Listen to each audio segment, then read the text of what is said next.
Recentemente, Marriott Aruba Resort Stellaris Casino, Aruba Marriott's Ocean Club e Aruba Marriott Surf Club lançam a Management Development Readiness Process. A invitar mais ou menos 50 empregados com o resultado de avaliação mais alto para atender na apresentação inspirada para o Verão Olímpico, incluindo logo, decoração e medalha de ouro para todo presente.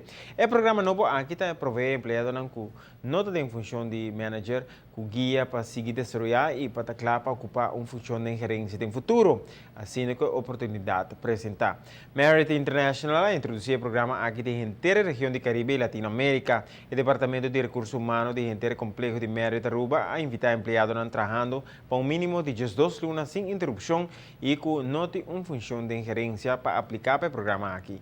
Empregados não têm um formulário entregue aqui na gerência direto e se não cumpre que condicionam para participação, lo admitir no programa aqui. Awe nossa launch programa novo que nós temos chama MDRP. MDRP stand for Management Development Readiness Program. É do programa que está para motivar nós para join. Claro, esse aí é o programa que vai ajudar a develop skills e talent para eventualmente no futuro não lograr meta na que põe adiante. Claro, within our company. É programa que vai para personal, para cada individual na managers na nós junto com papel para aqui que logra no futuro e não vai trazer personal plan, development plan para a pessoa.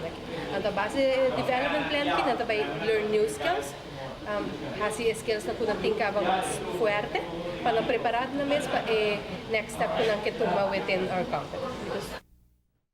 Marriott Aruba escolhe para o evento de introdução de orador basado em trajecto personal da companhia que te inspira outro de assim motivar empregado para tomar em seguinte passo de desenvolvimento de carreira e para vai adiante com o apoio de manager.